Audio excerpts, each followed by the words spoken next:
Hi. I'm silly. I'm a silly ghost. Anyway. So, as you can see in my glasses on my TV here. Excusez-moi, s'il vous plaît.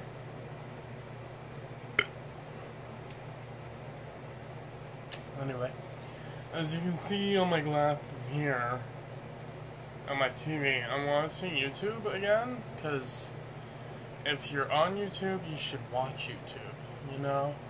That's just how it works.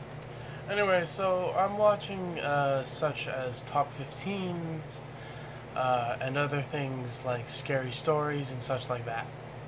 Because that's what I like to watch. I like to feel scared and scared. Yeah.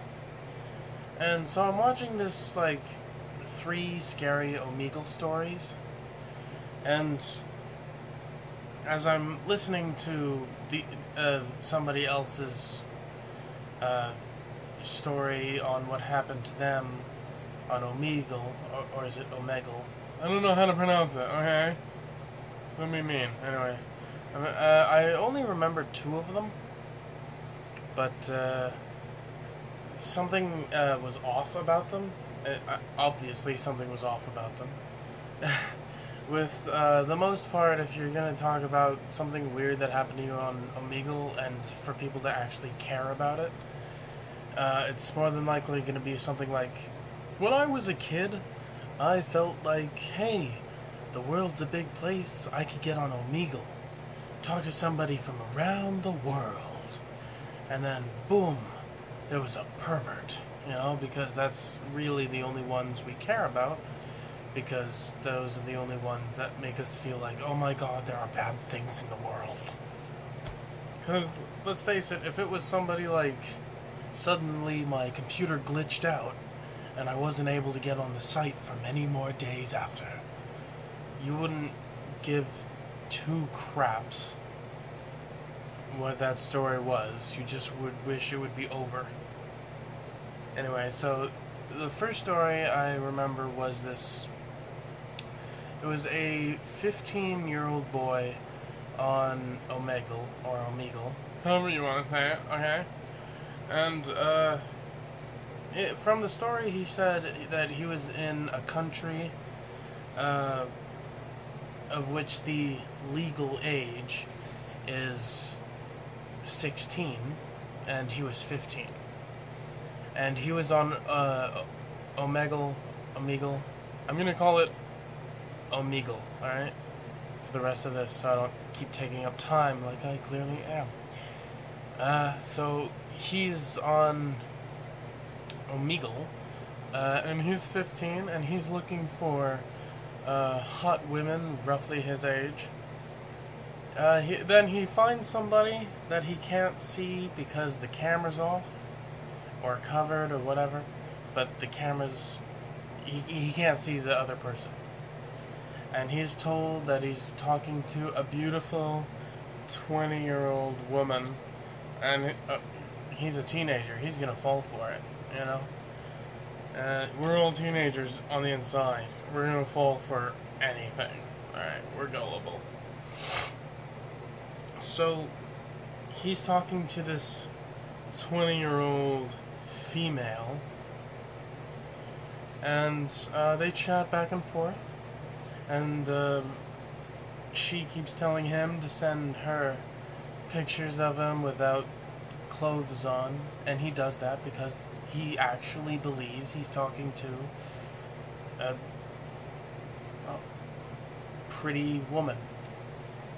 And sure, why not? And she sends photos back of herself, yeah,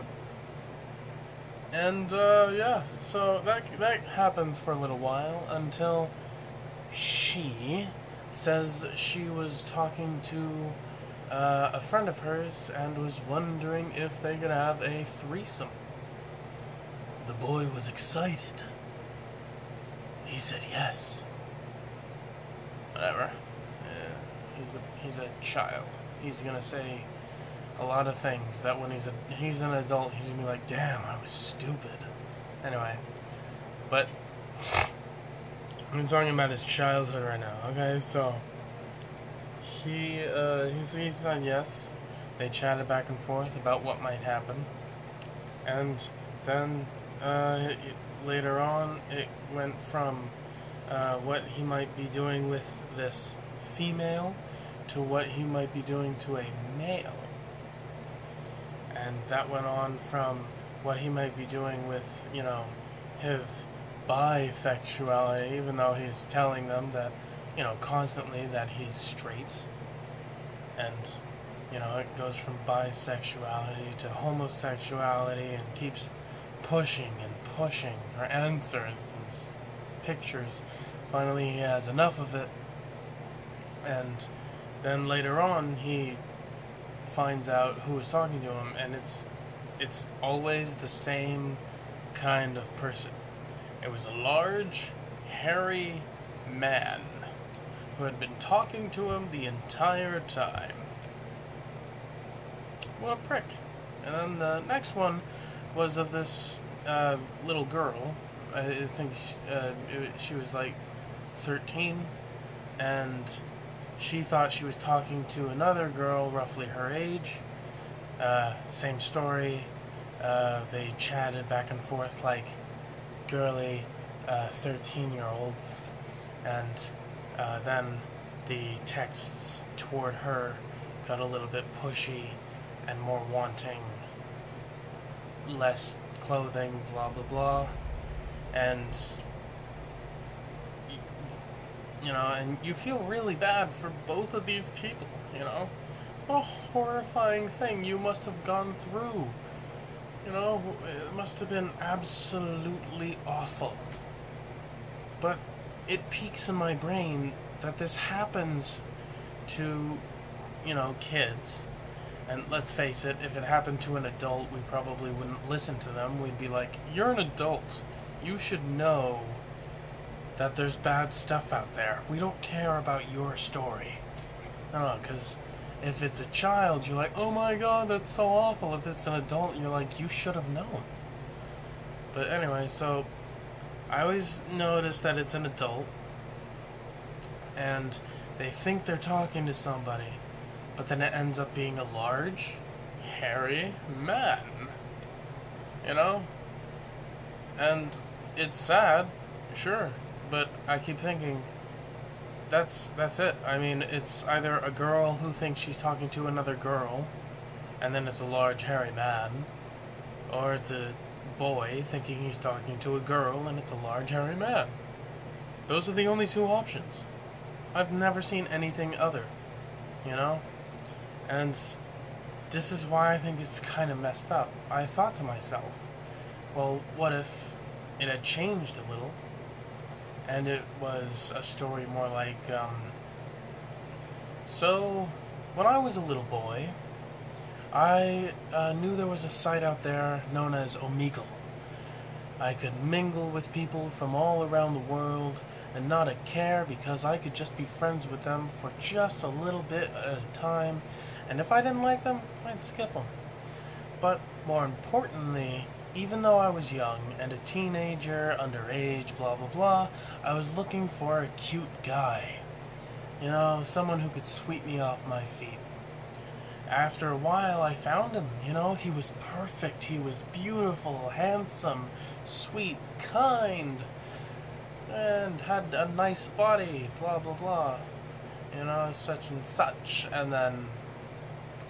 And so we texted back and forth, and we sent pictures to each other, and eventually he wanted to see more and more pictures of more and more things. Wink, wink.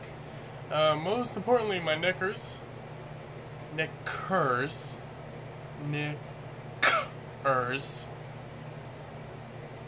Anyway, and so he wanted to see me with way less clothes. And so, after all the harassment, I stopped texting him. Then he started texting my phone. I never gave him my number or anything. So to humor him, I photoshopped a picture of me without a shirt and made it look like I was nude, and then he said he would finally show himself, and it was a thin, large-breasted 18-year-old woman that went to the high school that my big brother went to. The experience was absolutely dreadful. It haunts me to this day. And it's sad. That's the end of that story. And it's sad because I know that if somebody did say that exact story, put it online, put it out there, most of the population of the people who see it are going to think, they're going to be straight guys, and most of them are going to be like, well, why don't you try it out? I mean, it couldn't hurt, you know. Yeah, I always hate those people, but, you know, that's why it's so sad, you know? You try it out. You try going for the other side, dick. So, that's enough of that. I've been recording for like 11 minutes now, so I gotta do the quote real quick. Alright. So, it's away from all that, alright? Clean slate. It's quote, "Alright, Sparky, here's the deal. If you want to get the girl, you gotta be a straight shooter. Do you got it?" End quote. So, you can probably guess where that's from. Hint cartoon, hint number 2, Arab. So, almost 12 minutes. Long